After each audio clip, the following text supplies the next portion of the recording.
Mungkin Anda akan terkejut, berjilbab tetapi tidak Islam, tidak beragama Islam tetapi berjilbab.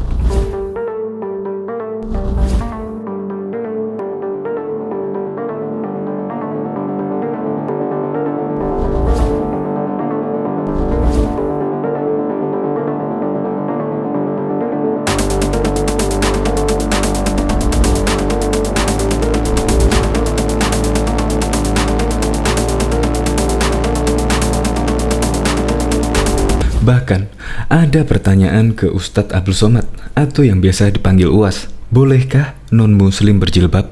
Nah, secara mengejutkan juga, UAS mengatakan, bolehkah dia pakai hijab walaupun dia non-muslim? Dia beragama Kristen? Boleh tak dia pakai hijab, Pak Ustadz? Saya naik pesawat, duduk di sebelah saya bapak-bapak. Pas saya mau minum, Pak silakan minum Pak, saya minum dulu. Mohon maaf Pak Ustadz, kata dia, saya tidak minum. Kenapa? Saya tanya. Saya puasa sunat. Oh, sudah berapa lama puasa sunat? Senin Kamis. Sudah 2 tahun Pak Ustadz. Tapi saya tak Islam. Jadi banyak makhluk-makhluk unik kita jumpa di dunia. Ini mau berjilbab tak Islam. Yang satu lagi Islam tapi mengejek-ejek jilbab. Setelah mendengar dari jawaban UAS, saya menemukan video yang diunggah oleh Seward.com. Di sini ada hal yang unik, yaitu dia adalah Kristen, tetapi dia memakai surban, dan kemungkinan kalau orang tersebut di Indonesia dengan memakai seperti itu, pasti orang mengira dia beragama Islam, tetapi dia adalah beragama Kristen. Seperti ini videonya. That breaks my heart is that I get a lot of complaints from people who follow my channel, my YouTube channel, and my teachings about why do I still dress up like a Muslim. And my reaction is always this way. Are you telling me all Muslims in the world dress up like this? Because this is news to me. I've never seen a Muslim in Indonesia dress up like this, or a Muslim in Kazakhstan dress up like this, or a Muslim in other parts of the world. So I have to really correct people and let them know this is my Saudi dress. I am from Saudi. I'm proud of my culture, my heritage. Becoming a follower of Jesus doesn't mean I have to abandon my identity, cultural identity. So, to solve this problem, I went in and I did a 5-minute video on why do I dress up like this. Ya memang, pakaian yang dipakai adalah pakaian budaya Arab Saudi, dan dia bangga memakai budaya tersebut. Ya seharusnya sih kalau di Indonesia ya memakai sarung dan memakai songkok, itu sudah cukup lah. Itu adalah budaya asli Indonesia, pakai belangkon misalnya. Tetapi fenomena akhir-akhir ini adalah fenomena budaya Arab dipakai di Indonesia. Kebiasaan berjilbab juga dipakai oleh Kristen Ortodok dan juga orang Yahudi, di mana orang-orang tersebut ketika berdoa di gereja, mereka semua menggunakan jilbab. Hampir rata-rata mengenakan jilbab.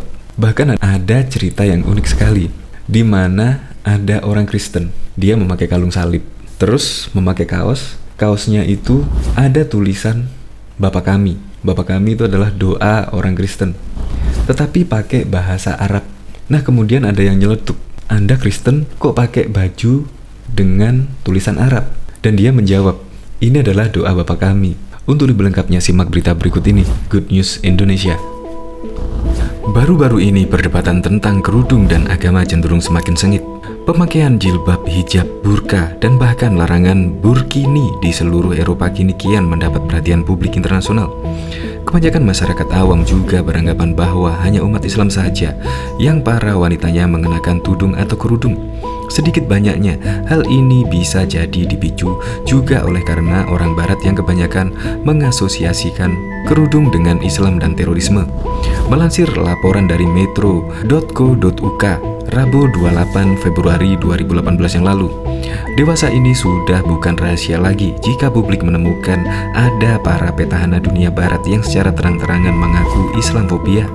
Namun faktanya, tentu bukan hanya wanita muslimah saja yang kerap memakai jilbab atau hijab. Seperti yang diketahui, ada banyak pengikut agama-agama lain di seluruh dunia yang kaum wanitanya juga mengenakan penutup kepala. Bisa jadi, mungkin banyak dari kita yang belum bisa membedakan dan mengetahui agama mana yang dianut seorang wanita yang mengenakan kerudung. Kewajiban berjilbab bagi wanita tak hanya diajarkan Islam, tapi juga ditetapkan dalam tradisi sebelum Islam. Murtada menyatakan bahwa hijab dan kain kerudung sudah ada di tengah sebagian kaum sebelum Islam. Penduduk Iran tempo dulu, kelompok-kelompok Yahudi, dan juga bangsa India merupakan bangsa pemakai jilbab. Jilbab juga digunakan sebagai pakaian yang terhormat oleh kaum wanita Zoroaster, Hindu, Yahudi, dan Kristen. Tema tentang jilbab dan pengalaman keagamaan ini dikupas tuntas oleh Murtada dalam bukunya Hijab Gaya Hidup Wanita Muslimah. Menurutnya, pakaian hijab untuk memberikan kenyamanan dari diri sudah dipraktikkan sejak zaman Hindia, Persia, dan Yunani kuno.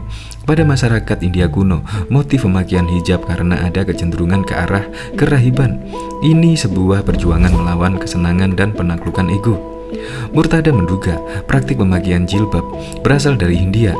Kelompok agamawan membuat batas antara wanita dan pria dalam rangka kerahiban itu. Konsep ini menurutnya kemudian berkembang dalam tradisi Yahudi dan Kristen. Adapun pemakaian hijab di Persia lebih didasari alasan sosial. Pada zaman dahulu, jaminan keamanan untuk wanita dan anak-anak sangat kurang. Will Durant dalam History the Western Civilization menulis situasi di zaman Iran kuno. Menurutnya hijab adalah ada di Iran sekarang pada dasarnya berhubungan dengan Iran pra-Islam, bukan Iran setelah Islam. Demikian sebagaimana dilansir dari laporan republika.co.id Rabu 22 Februari 2017 yang lalu. Di sisi lain, sejumlah pandangan stereotipikal tentang jilbab kerap diidentifikasi sebagai produk budaya Arab.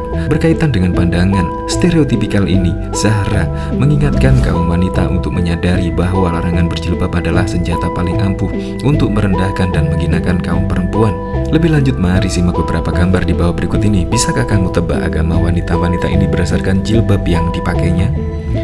Seorang pemuka agama Yahudi, Robi Dr. Manasem, profesor literatur Injil pada Universitas Yeshiva, dalam bukunya The Jewish Woman and Rabbinic Literature menulis bahwa baju bagi wanita Yahudi saat bepergian keluar rumah adalah mengenakan penutup kepala yang terkadang bahkan harus menutup hampir seluruh muka dan hanya meninggalkan sebelah mata saja. Dalam bukunya tersebut, ia mengutip pernyataan beberapa rabi, pendeta Yahudi kuno yang terkenal.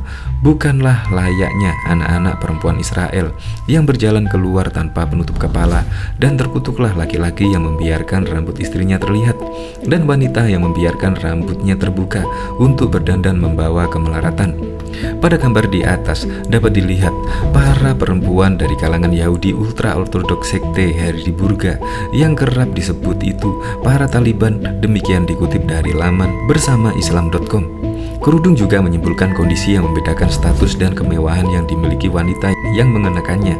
Kerudung kepala menandakan martabat dan keagungan seorang wanita bangsawan Yahudi. Oleh sebab itu, di masyarakat Yahudi kuno, pelacur-pelacur tidak diperbolehkan menutup kepalanya, tetapi pelacur sering memakai penutup kepala agar mereka lebih dihormati. Wanita-wanita Yahudi di Eropa menggunakan kerudung sampai abad ke-19 hingga mereka bercampur baur dengan budaya sekuler. Dewasa ini wanita-wanita Yahudi yang salih tidak pernah memakai penutup kepala kecuali bila mereka mengunjungi sinagog gereja Yahudi.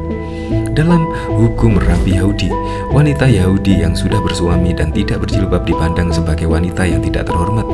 Hukum Rabi Yahudi juga melarang pembacaan dan doa di depan wanita yang sudah menikah tanpa menutup kepala dengan kerudung, karena wanita yang membuka rambutnya itu dianggap sebagai wanita telanjang.